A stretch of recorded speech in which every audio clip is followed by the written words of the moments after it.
Hello students, I am Vishal Sinha and welcome to my channel Vishal Sinha Education. याद करो हमने 3 videos में 3 topics के बारे में पढ़ा था। क्या थे? न्यूट्रिशन था, नेक्स्ट डाइजेशन था and last one was respiration. In 3 topics को अगर याद करो तो इन 3 टॉपिक्स में हर एक प्रोसेसेस क्या थे, सीक्वेंस वाइज आगे बढ़ते जा रहे थे। अब सोचो इसमें अगर डाइजेशन हो रहा है, डाइजेशन में कार्बोहाइड्रेट ब्रेक होकर ग्लूकोज में चेंज हो गया, प्रोटीन अमाइनो एसिड में चेंज हो गया, फैटी एसिड एंड ग्लिसरॉल में चेंज हो गया। तो ये जो छोटे मॉलिक्यूल्स हैं इनको हर एक सेल्स तक पहुंचना बहुत जरूरी है। ये सेल्स तक पहुंचेंगे और वहां सेलुलर रेस्पिरेशन करेंगे। सेलुलर रेस्पिरेशन करने से पहले इन मटेरियल्स को, इन छोटे छोटे मटेरियल्स को उनके तक पहुंचना होगा। कोई ना कोई मीडियम की जरूरत पड़ेगी यहाँ, ताकि वो हर एक बॉडी के सेल्स तक ये चीजें पहुंच पाए। तो इसी मीडियम के बारे में आज इस वीडियो के अंदर पढ़ने वाले हैं। तो जो हमारा टॉपिक है ट्रांसपोर्टेशन इन ह्यूमन बीइंग्स, यानी ह्यूमन बीइंग में ट्रांसपोर्टेशन कैसे होता है। किस चीज का transportation? Transportation of gases, transportation of nutrients and transportation of essential hormones, इनका ट्रांसपोर्टेशन। ह्यूमन सर्कुलेटरी सिस्टम, अगर बात की जाए इस सिस्टम के बारे में तो ये सिस्टम इंक्लूड करता है 3 चीजों को। कौन कौन सी चीजों को? पहला है बॉडी लिक्विड यानी बॉडी फ्लूइड, बॉडी में जो फ्लूइड है जो इन मटेरियल्स का ट्रांसपोर्टेशन करते हैं। दूसरा हार्ट, जो बहुत इंपॉर्टेंट है, हम लोग को पढ़ना है। और तीसरा है ब्लड वेसल्स। ब्लड वेसल्स में वेन्स, कैपिलरीज एंड आर्टरीज। तो सबसे पहले हम लोग स्टार्ट करें ब्लड से। ब्लड एक्चुअली क्लास 9th में भी आपने पढ़ा होगा, लेकिन मैं फिर से यहाँ बता रहा हूँ। तो ब्लड में देखें तो ब्लड एक फ्लूइड कनेक्टिव टिश्यू है जो कि 2 चीजों से मिलकर बना है। कौन कौन? प्लाज्मा और कॉर्पसल्स। प्लाज्मा कॉर्पसल्स क्या होते हैं आगे देखते हैं, पहले ये जान लो। 5 times more viscous than water, यानी ब्लड का जो विस्कोसिटी होता है वो 5 टाइम ज्यादा होता है, यानी इसमें गाढ़ापन कितना, पानी से 5 गुना ज्यादा होता है। इसका जो पीएच है वो 7.4, यानी ब्लड कैसा हो गया नेचर का, एसिडिक या बेसिक? ये बेसिक हो गया, स्लाइटली बेसिक या स्लाइटली अल्कलाइन भी कहते हैं। ब्लड के 2 पार्ट, जैसा कि बताया यहाँ भी, प्लाज्मा और कॉर्पसल्स। 55% जो वॉल्यूम है वो प्लाज्मा ऑक्युपाई करेगा और 45% कॉर्पसल्स। प्लाज्मा और कॉर्पसल्स बस ऐसे समझ सकते हो कि मान लो मैंने ब्लड लिया, 1 लीटर ब्लड लिया और उसको फिल्टर किया। अगर फिल्टर करने के बाद जो सॉलिड पार्ट उस फिल्टर पेपर के ऊपर रह गया, वो सॉलिड पार्ट को हम लोग कॉर्पसल्स कहेंगे। और जो लिक्विड पार्ट उस फिल्टर पेपर से पास कर गया, उस पार्ट को प्लाज्मा कहेंगे। तो जो 55% जो लिक्विड होता है वो प्लाज्मा होता है और बाकी कॉर्पसल्स, जिसके अंदर आरबीसी, डब्ल्यूबीसी, प्लेटलेट्स वगैरह आ जाएंगे। सबसे पहले प्लाज्मा देखते हैं। प्लाज्मा ट्रांसपोर्टेशन ऑफ CO2 में बहुत मेन रोल प्ले करता है। याद करो मैंने वहां बताया था कि CO2 जाने का रीजन क्या है प्लाज्मा के साथ, because CO2 is more soluble in water, या प्लाज्मा कह सकते हैं इन लिक्विड। इसलिए CO2 टिश्यू से लंग्स की तरफ हमें डिजोल्व होकर जाता था, लेकिन ऑक्सीजन आरबीसी के साथ बाइंड करके सेल्स तक जाता था। यहाँ ध्यान देना है। दूसरा antibody formation, plasma antibody formation में भी हेल्प करता है, ब्लड क्लॉटिंग में भी हेल्प करता है। नेक्स्ट है इट कंटेन्स, आखिर ये क्या क्या चीजें इसके अंदर होगी।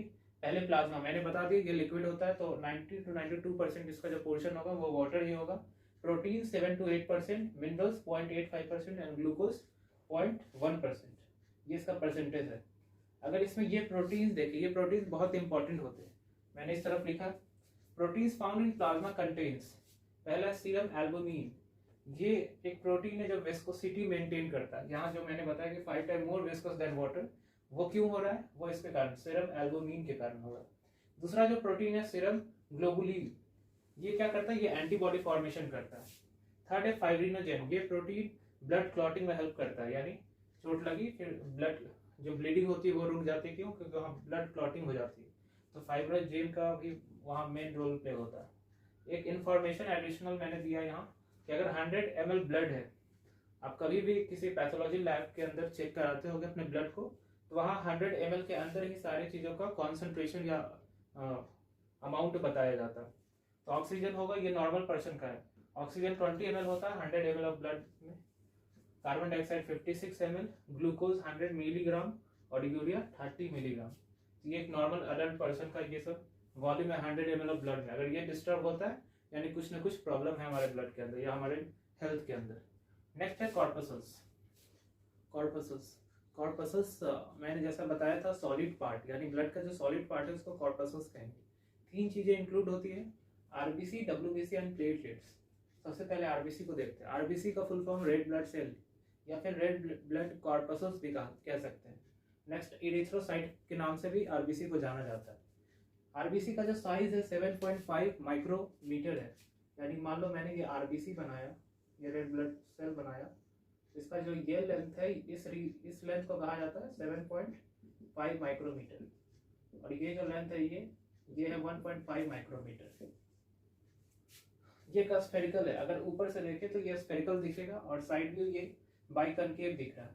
स्फेरिकल है, ई न्यूक्लिएटेड यानी इसमें न्यूक्लियस एब्सेंट होता है। पहले भी मैंने ये क्वेश्चन आप लोगों को शायद दिया था।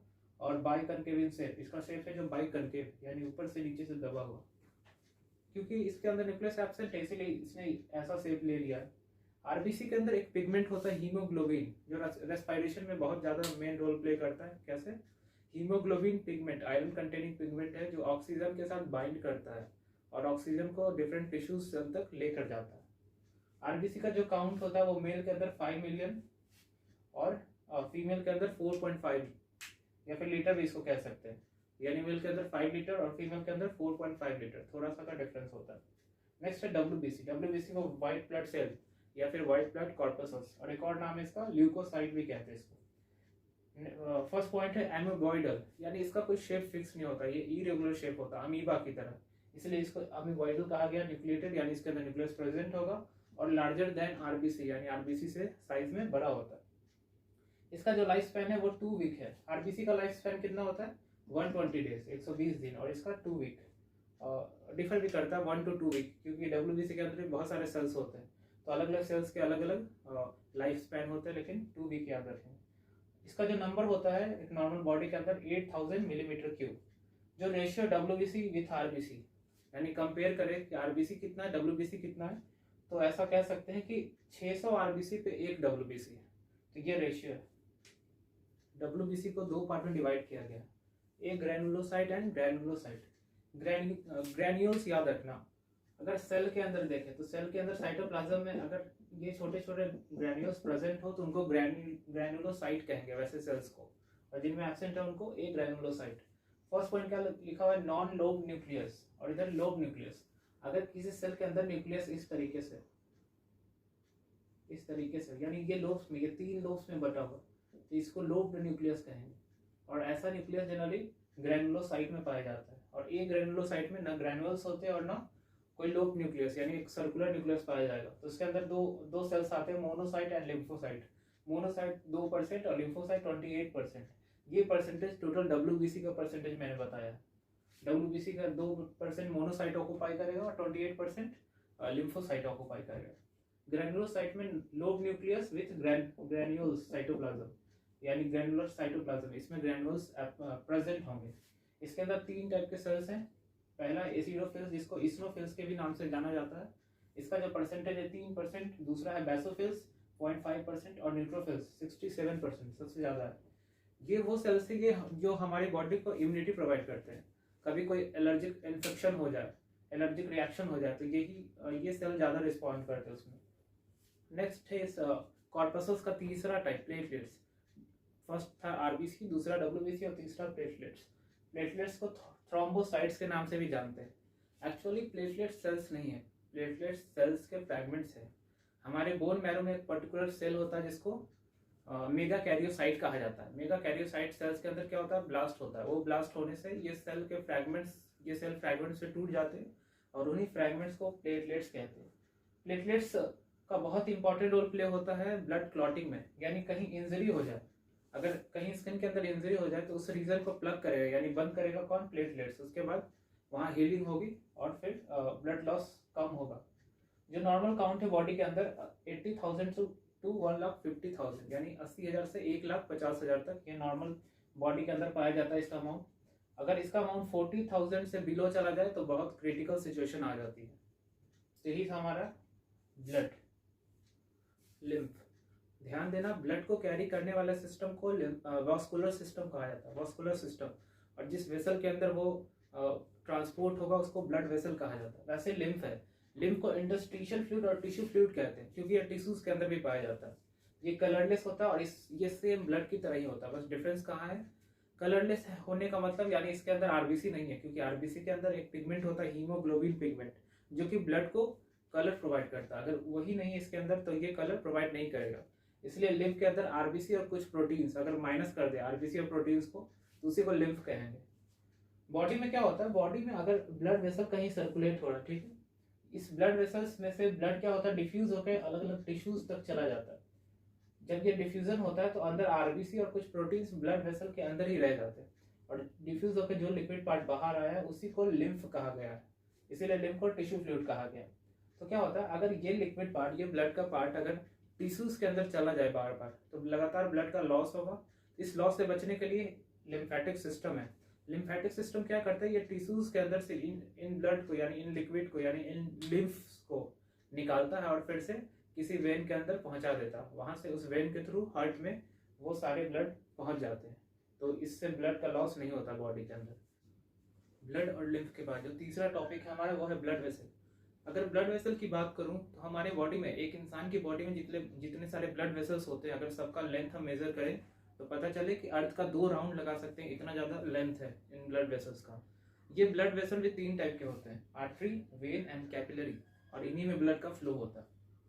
सबसे पहले आर्टरी देखते हैं। आर्टरी में क्या लिखा है, artery are the vessels which carry blood away from heart to various organs. यानी आर्टरी वो है जो हार्ट से सारे ब्लड को दूर तक ले जाता है, अलग अलग ऑर्गन्स तक ले जाता है। यानी ऐसा कह सकते हैं कि ये ऑक्सीजनेटेड ब्लड को यानी एक प्योर ब्लड को ले जाता है आर्टरी।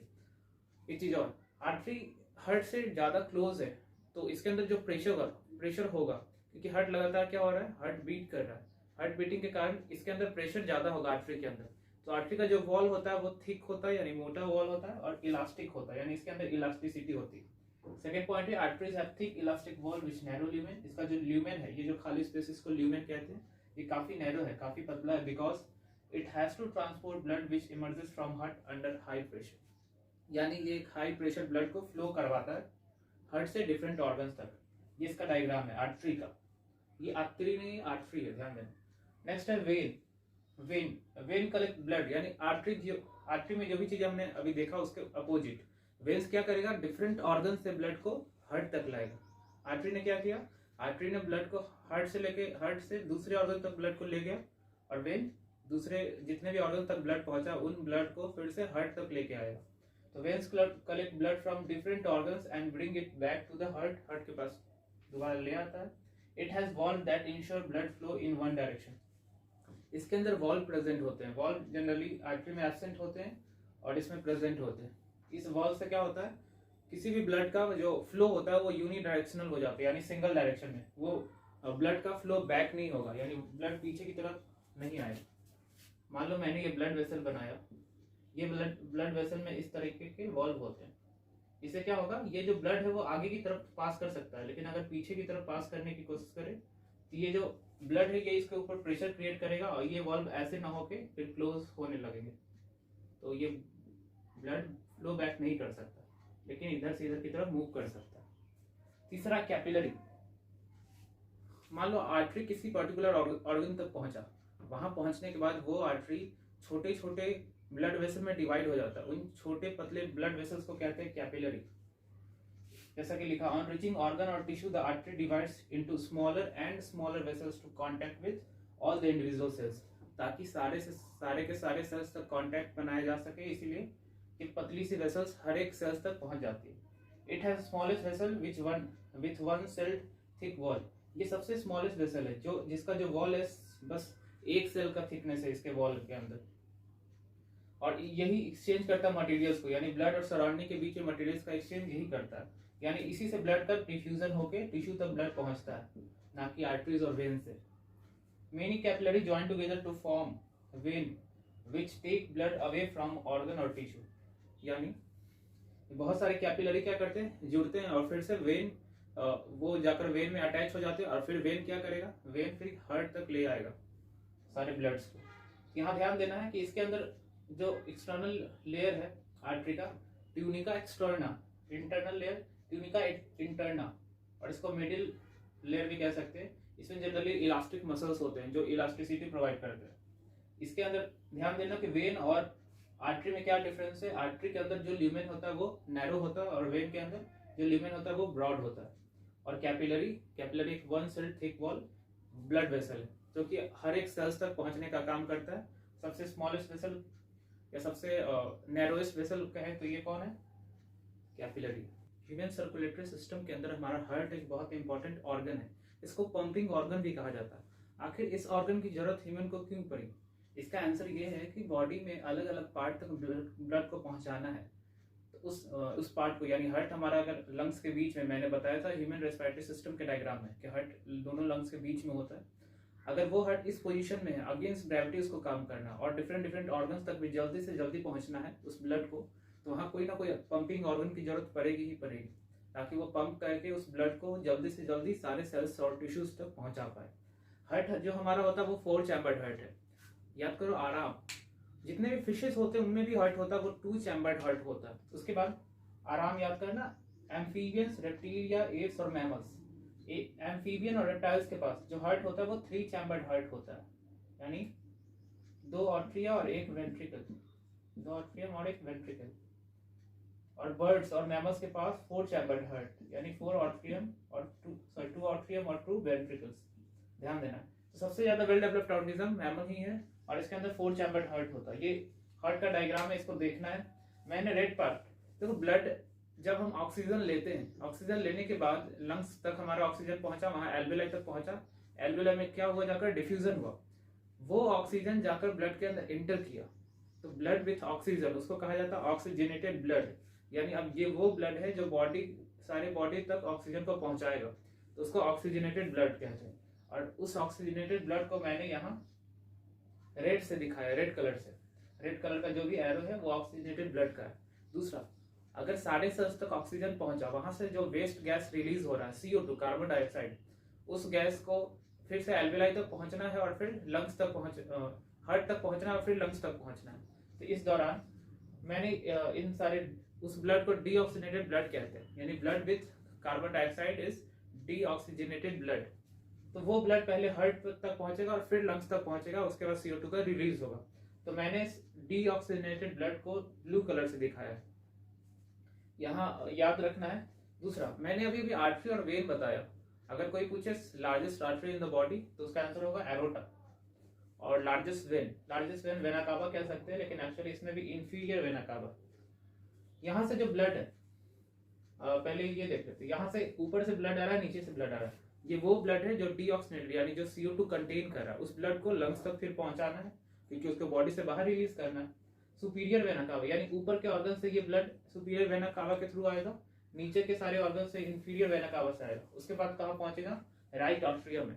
राइट ऑर्ट्रियम में पहुंचने के बाद ये पंपिंग होती है और ये राइट ऑर्ट्रियम से राइट वेंट्रिकल के अंदर ये मूव कर जाता है। राइट वेंट्रिकल्स के अंदर मूव करने के बाद फिर इस वॉल्व को सेमीलुनर वॉल्व कहते हैं। इसके अंदर फिर पल्मोनरी आर्टरी से होते हुए फिर लंग्स तक पहुंच जाएगा। अब फिर लंग्स से क्या होगा, लंग्स से CO2 रिलीज होगा और ऑक्सीजन फिर से कंबाइन होगा ब्लड के साथ। जब ऑक्सीजन कंबाइन होगा तो वो ऑक्सीजन पल्मोनरी वेन के थ्रू फिर लेफ्ट ऑर्ट्रियम के अंदर पहुंचेगा। लेफ्ट ऑर्ट्रियम के अंदर पहुंचने के बाद लेफ्ट वेंट्रिकल्स तक पहुंचेगा, यहाँ से पंपिंग होगी और फिर ये इस वॉल्व से इंटर होते हुए, ये एरोटा से होते हुए बाकी सारे ऑर्गन्स तक चला जाएगा। अगर ये चीज आपको कंफ्यूजिंग लगे तो टेंशन मत लो, मैं डबल सर्कुलेशन बताने वाला हूँ, उसमें आप अच्छे से समझोगे। बस इसमें आपको याद रखना है, सेप्टम क्या है, सेप्टम इन 2 वेंट्रिकल्स को जो सेपरेट करता है उसी को सेप्टम कहते हैं। यहाँ लिखा heart is an auto excitable organ which is as big as our fist, यानी हार्ट हमारा बस जितना एक इंसान की मुट्ठी होती है उतना ही हार्ट का साइज है।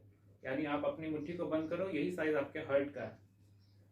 एक चीज और ध्यान देना, क्लास 9 में हमने पढ़ा था कि हार्ट पर्टिकुलर टिश्यू का बना होता है, कोई स्पेशल टाइप का टिश्यू होता है जिसको कार्डियक टिश्यू कहते हैं। इस कार्डियक टिश्यू के अंदर क्या होता है, एक प्रॉपर्टी होता है रिदमिक कॉन्ट्रैक्शन, यानी पर्टिकुलर फिक्स ड्यूरेशन के अंदर वो क्या करेगा, कॉन्ट्रैक्ट करेगा, यही हार्ट करता है, इसलिए इसको पंपिंग ऑर्गन कहते हैं। मैंने इस हार्ट के सारे पार्ट्स को अच्छे से समझने के लिए एक डायग्राम इधर भी बनाया, सिंपल एक बॉक्स बनाया, इसको 4 चैम्बर में क्या किया, डिवाइड कर दिया। अब यहाँ देखो, यहाँ एक वॉल्व है, यहाँ एक वॉल्व है। इस वॉल्व को कहा जाता है ट्राइकस्पिड वॉल्व। पहले यहाँ आर ए का मतलब राइट ऑर्ट्रियम, RV का मतलब राइट वेंट्रिकल्स, LA का मतलब लेफ्ट ऑर्ट्रियम और LV का मतलब लेफ्ट वेंट्रिकल्स। अगर देखें ट्राइकस्पिड वॉल्व और बाइकस्पिड वॉल्व, बाइकस्पिड वॉल्व किधर होता है, लेफ्ट साइड में होता है, राइट, और ट्राइकस्पिड वॉल्व राइट साइड में होता है। बाइकस्पिड वॉल्व को एक और नाम से जाना जाता है mitral valve, mitral valve. Confusion कभी कभी होता है कि ट्राइकस्पिड वॉल्व राइट साइड था या लेफ्ट साइड था, तो 2-4 बार बोलेंगे right right right right right, तो क्या है ट्राई उसके अंदर।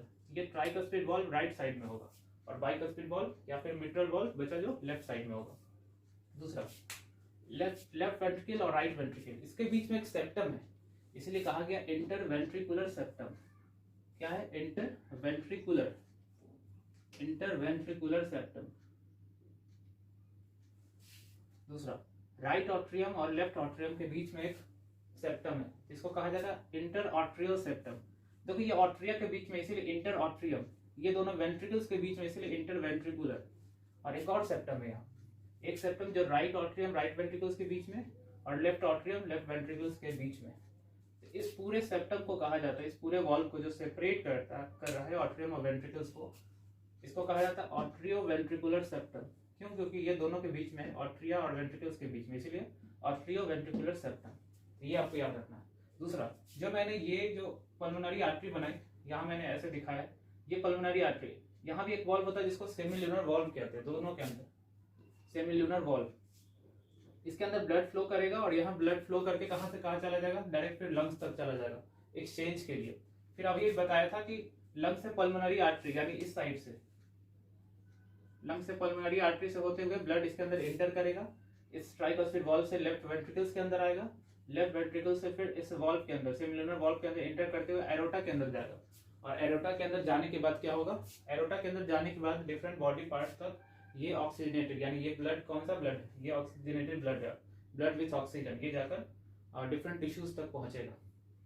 तो यही था हमारा हार्ट। अब इसके अंदर कुछ देख लेते हैं ये हार्ट का क्या क्या फंक्शन है, कैसे काम करता है, डबल सर्कुलेशन क्या है। यहाँ ध्यान देना कि जो ऑट्रियम है दोनों का, जो ऑट्रियम है उसका जो वॉल्यूम होता है वो कम होता है और वेंट्रिकल्स लार्जर साइज का होता है। और एक वेंट्रिकल्स में जो ब्लड का अमाउंट आता है वो 70 ml अमाउंट एक वेंट्रिकल्स में आता है। यहाँ कुछ पॉइंट्स है, उनमें ध्यान दीजिएगा। यहाँ कुछ पॉइंट्स मैंने लिखे हैं। 2 types of blood circulate separately in our heart, oxygenated and deoxygenated blood. जैसा कि बताया था, ये जो रेड एरो से मैंने देखा है वो क्या है? वो ऑक्सीजनेटेड ब्लड, यानी ब्लड विथ ऑक्सीजन। ये जो ब्लू एरो से दिखा है वो क्या है? वो डीऑक्सीजनेटेड, यानी ब्लड विथ कार्बन डाइऑक्साइड, जो सारे टिश्यूज से आकर फिर इस हार्ट के अंदर इंटर होता है और फिर लंग्स तक पहुंचता है। अगर ध्यान दे इस ऑट्रियम और वेंट्रिकल के अंदर, तो जो इसका वॉल है और इसका जो वॉल है, इसके दोनों के थिकनेस में काफी फर्क है, यानी इसका जो वॉल है काफी थिक है। रीजन क्या है? क्योंकि जब ऑट्रियम कॉन्ट्रैक्ट करता है तो इसमें जो ब्लड होता है इसके अंदर जाता है, लेकिन ये जब पंप करेगा या कॉन्ट्रैक्शन इसके अंदर होगा तो इसके अंदर से ब्लड पूरे बॉडी पार्ट्स तक जाएगा। इसीलिए वेंट्रिकल्स का जो वॉल होता है वो मस्कुलर होता है और थिक होता है। नोट लिखा है, अभी अभी मैंने बताया था लार्जेस्ट आर्टरी क्या होता है? एरोटा। और लार्जेस्ट वेन वेना कावा, और खासकर इंफीरियर वेना कावा। अगर इंफीरियर ना भी याद रहे तो काम चल जाएगा। एक वेंट्रिकल में जो ब्लड का अमाउंट एक बार में आता है वो 70 ml आता है। दो चीजें समझ लेना, सिस्टोल और डायस्टोल, सिस्टोल एंड डायस्टोल। अगर हार्ट रिलैक्स स्टेज में, यानी कॉन्ट्रैक्शन नहीं हो रहा उसके अंदर, कुछ सेकंड, माइक्रो सेकंड की बात कर रहा हूँ, कुछ माइक्रो सेकंड के अंदर कॉन्ट्रैक्शन नहीं हो रहा है तो उसको डायस्टोल कहेंगे, यानी वो रेस्टिंग स्टेज में। जब वो कॉन्ट्रैक्ट कर रहा है उस कंडीशन उसको सिस्टोल कहेंगे। तो मैंने यहाँ लिखा है each ventricular pump 70 ml of blood, यानी हर एक वेंट्रिकल क्या करता है? 70 ml ऑफ ब्लड को पंप करता है ड्यूरिंग सिस्टोल, यानी कॉन्ट्रैक्शन के दौरान। और इसी को स्ट्रोक वॉल्यूम कहा जाता है, स्ट्रोक वॉल्यूम, याद रखेंगे उसको। ह्यूमन हार्ट रेट, यानी हमारा जो दिल है वो 1 मिनट में कितनी बार धड़कता है? 70 to 72 टाइम्स, 70 से 72 बार। कार्डियक आउटपुट क्या होता है? It is the amount of blood pump by each ventricles पर मिनट, यानी 1 मिनट में एक वेंट्रिकल कितना ब्लड को पंप करता है, इसी को कार्डियक आउटपुट कहा गया है। और ये जनरली 5 लीटर पर मिनट होता है, ऐसा समझ लेते हैं। अगर एक बार में ब्लड का जो पंपिंग हो रहा है वो कितना हो रहा है? 70 ml। और 1 मिनट में कितनी बार हार्ट का कॉन्ट्रैक्शन होता है, यानी हार्ट पंप करता है 70 to 72 ml, यानी 70 से 72। तो कार्डियक आउटपुट निकालने के लिए पहले स्ट्रोक वॉल्यूम, यानी इस वॉल्यूम को यहाँ जो बताया स्ट्रोक वॉल्यूम कितना है? 70 ml। स्ट्रोक वॉल्यूम को मल्टीप्लाई किया किससे? हार्ट रेट से। हार्ट रेट मैंने यहाँ लिखा है 70 to 72, तो 72 मान के मैंने मल्टीप्लाई किया तो कितना आया? 5040 मिलीलीटर पर मिनट। और अगर लीटर में लिखें तो 5 लीटर लिख सकते हैं, अराउंड 5 लीटर पर मिनट। तो जो कार्डियक आउटपुट है हमारा वो 5 लीटर पर मिनट, यानी 1 मिनट में 5 लीटर ब्लड की पंपिंग हो जाती है हार्ट से। सोचो अगर 1 मिनट में 5 लीटर की ब्लड की पंपिंग होती है तो 1 डे में कितनी होगी आप सोचो और उसको कैलकुलेट करो। डबल सर्कुलेशन समझने से पहले समझ लेते हैं, जितने भी फिशेस होते हैं उनके अंदर 2 चैम्बर्ड हार्ट होता है, यानी 2 ही चैम्बर्ड हार्ट। यानी इसके अंदर जैसे 4 चैम्बर्ड है, उनके अंदर 2 ही चैम्बर्ड हार्ट होगा, यानी एक आर्टरी होगा और एक वेंट्रिकल होगा। उसके अंदर फिशेस के अंदर जो सर्कुलेशन होता है ब्लड का, उस सर्कुलेशन को कहा जाता है सिंगल सर्कुलेशन। फिर नेक्स्ट आते हैं एम्फीबियंस एंड रेप्टाइल्स, इनमें 3 चैम्बर्ड हार्ट होता है, यानी 2 आर्टरिया होंगे और वेंट्रिकल एक ही होंगे, ये बीच में ये जो सेप्टम है ये नहीं होगा, ये एक ही वेंट्रिकल होगा। उनके अंदर जो ब्लड का सर्कुलेशन होता है उनको कहा जाता है इनकम्प्लीट सर्कुलेशन। नेक्स्ट है बर्ड्स एंड मैमल्स, इनके अंदर वेल डेवलप्ड 4 चैम्बर्ड हार्ट होता है और इनके अंदर जो ब्लड का सर्कुलेशन होता है, इस सर्कुलेशन को कहा जाता है डबल सर्कुलेशन। यही फर्क है। इस साइकिल को एक कार्डियक साइकिल कहते हैं। अगर इसमें आप ध्यान से देखो तो इसके अंदर 2 टाइप का सर्कुलेशन दिखता है, यानी 2 अलग अलग टाइप के ब्लड का सर्कुलेशन दिखता है। In human heart blood passes through heart twice in one cardiac cycle, यानी एक ह्यूमन के हार्ट में ये जो ब्लड है 2 बार इस हार्ट से पास करता है एक कार्डियक साइकिल के अंदर। इसीलिए इस सर्कुलेशन को क्या कहा जाता है, डबल सर्कुलेशन, जो कि किस में पाया जाएगा, बर्ड्स में, मैमल्स में, because they are 4 chambered animals. अगर इस डायग्राम को देखें, यहाँ मैंने 2 सर्किट बनाया है, ये बीच में हार्ट है। इसके पहले मैंने सारे हार्ट के सारे पार्ट को पहले भी डिस्कस कर लिया है। याद करो इस वॉल्व को क्या कहते हैं, बाइकस्पिड वॉल्व या फिर मिट्रल वॉल्व, इसको ट्राइकस्पिड वॉल्व, क्योंकि राइट साइड है, right atrium, left atrium, right ventricle, left ventricle. यहाँ अगर देखें तो अगर मैं शुरुआत यहाँ से करूँ लंग्स से क्या आएगा, ऑक्सीजनेटेड ब्लड आएगा, यानी वो ब्लड जो ऑक्सीजन के साथ बाइंड करके आ रहा है, वो ब्लड पहले इस हार्ट के लेफ्ट ऑट्रियम के अंदर पहुंचेगा। लेफ्ट ऑट्रियम के अंदर पहुंचने के बाद इस हार्ट में बीटिंग होगी, इस ऑट्रियम में पंपिंग होगी। उस पंपिंग के कारण इसके अंदर जो ब्लड है वो इसके अंदर एंटर कर जाएगा, इसके अंदर लेफ्ट वेंट्रिकल के अंदर। लेफ्ट वेंट्रिकल के अंदर एंटर करने के बाद फिर लेफ्ट वेंट्रिकल के अंदर कॉन्ट्रैक्शन होगा या पंपिंग कह सकते हैं। फिर से ये जो ब्लड है इस एरोटा के अंदर, ये एरोटा है, इस एरोटा के अंदर चला जाएगा। इस एरोटा से होते हुए, एरोटा को मैंने पहले बताया था आप लोग को, largest artery of the body. ये एरोटा से ब्लड होते हुए डिफरेंट बॉडी पार्ट्स तक पहुंचेगा। अब डिफरेंट बॉडी पार्ट्स तक क्या ऑक्सीजन का रिक्वायरमेंट कंप्लीट हुआ, अब उस ऑक्सीजन का तो यूज हो गया, वहां से क्या रिलीज होगा, CO2, कार्बन डाइऑक्साइड, जो कि सेल्स और टिश्यू से डिफ्यूज होकर फिर से इस ब्लड के अंदर आ जाएगा। और यहाँ से जो ब्लड चला वो चला डीऑक्सीजनेटेड ब्लड, यानी ब्लड विथ कार्बन डाइऑक्साइड, वो वेना कावा से होते हुए फिर लेफ्ट ऑट्रियम में आया। लेफ्ट ऑट्रियम में आने के बाद कॉन्ट्रैक्शन हुआ ब्लड का, वो इस ट्राइकस्पिड वॉल्व के होते हुए उसके थ्रू होते हुए राइट वेंट्रिकल्स के अंदर पहुंच जाता है। अब राइट वेंट्रिकल के अंदर अगर कॉन्ट्रैक्शन होगा तो ये फिर से इस पल्मोनरी आर्टरी के अंदर एंटर करेगा और फिर से लंग्स तक पहुंच जाएगा। फिर से लंग्स के अंदर वो एक्सचेंज होगा, एक्सचेंज ऑफ गैसेस, यानी कार्बन डाइऑक्साइड डिफ्यूज होकर लंग्स से बाहर, और ऑक्सीजन फिर से इस ब्लड के साथ एंटर करेगा।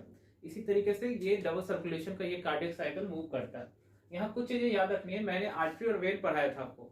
आर्टरी था यानी आर्टरी हमेशा ऑक्सीजनेटेड ब्लड को कैरी करता था, यानी हार्ट से बाकी डिफरेंट ऑर्गन्स तक, बस एक को छोड़ के, किसको, पल्मोनरी आर्टरी, ये एक सेक्शन है। ये कौन से ब्लड को कैरी कर रहा है, ये डीऑक्सीजनेटेड ब्लड को कैरी कर रहा है। दूसरा बताया था वेन्स। वेन्स हमेशा डिफरेंट बॉडी पार्ट से ब्लड को हार्ट तक ले आते हैं, लेकिन ये पल्मोनरी वेन ये उल्टा काम करता है, ये लंग्स से हार्ट तक लाता है। यानी सारे वेन्स का काम क्या है, डीऑक्सीजनेटेड ब्लड को कैरी करना, एक्सेप्ट पल्मोनरी वेन, क्योंकि ये ऑक्सीजनेटेड ब्लड को कैरी कर रहा है।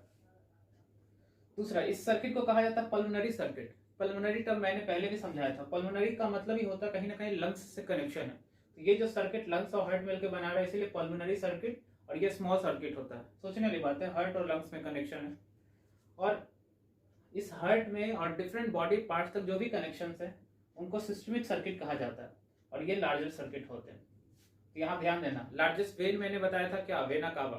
वेना कावा के अंदर भी इंफीरियर वेना कावा, यानी ये वेना कावा मैंने सिर्फ एक दिखाया, ये ऊपर से भी आएगा, नीचे से भी आएगा, और ये लेफ्ट ऑट्रियम के अंदर एंटर करेगा।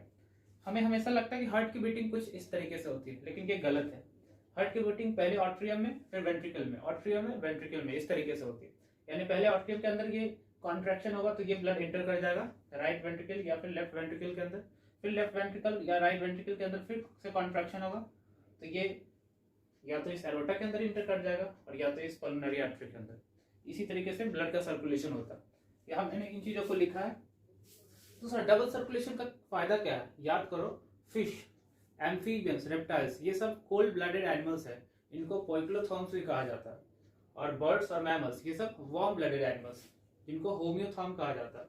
वार्म ब्लडेड एनिमल्स को हमेशा ज्यादा एनर्जी चाहिए, तो ये ज्यादा एनर्जी का रीजन यही है, डबल सर्कुलेशन। डबल सर्कुलेशन के कारण क्या होता है, यानी oxygenated and deoxygenated blood separate circuit में मूव कर रहा है, ये दोनों का कहीं मिक्सिंग नहीं हो पा रहा, इसीलिए डबल सर्कुलेशन ज्यादा एनर्जी प्रोवाइड करता है किसको, वार्म ब्लडेड एनिमल्स को।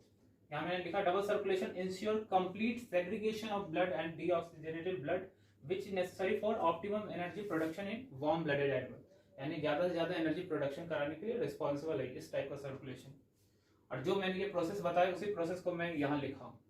यही था हमारा हार्ट का डबल सर्कुलेशन, जो कि बहुत इंपॉर्टेंट हो जाता है एग्जाम पॉइंट ऑफ व्यू से, ये सबसे इंपॉर्टेंट टॉपिक है, इसीलिए इस टॉपिक को कंप्लीट करेंगे।